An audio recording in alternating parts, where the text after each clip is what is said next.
கோவையில் அரசு பேருந்து மோதி 25 வயது பெண் சம்பவ இடத்திலேயே உயிரிழப்பு. நெஞ்சை உறைய வைக்கும் சிசிடிவி காட்சிகள். கோவை துடியலூர் அடுத்துள்ள கதிர்நாயக்கன்பாளையம் கிரீன்ஃபீல்டு பகுதியைச் சேர்ந்தவர் பிரசாந்த் வெல்டிங் ஒர்க் ஷாப் வேலை செய்து வருகிறார். இவரது மனைவி 25 வயதான காயத்ரி. இவர்களுக்கு 3 வயதில் மகனும் 3 மாத பெண் குழந்தையும் உள்ளது. காயத்ரி ஆன்லைனில் துணிகளை வியாபாரம் செய்து வருகிறார். கடந்த சனிக்கிழமையன்று மாலை 3 மணி அளவில் தனது மாமனாரை தொப்பம்பட்டி பிரிவு பேருந்து நிறுத்தத்தில் இறக்கிவிட்டு 2 வீலரில் அவர் வீட்டிற்கு சென்று கொண்டிருந்தார்.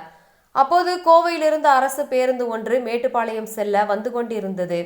தொப்பம்பட்டி பிரிவு பேருந்து நிறுத்தம் அருகே வரும்போது முன்னால் 2 வீலரில் சென்று கொண்டிருந்த காயத்ரி மீது மோதியது.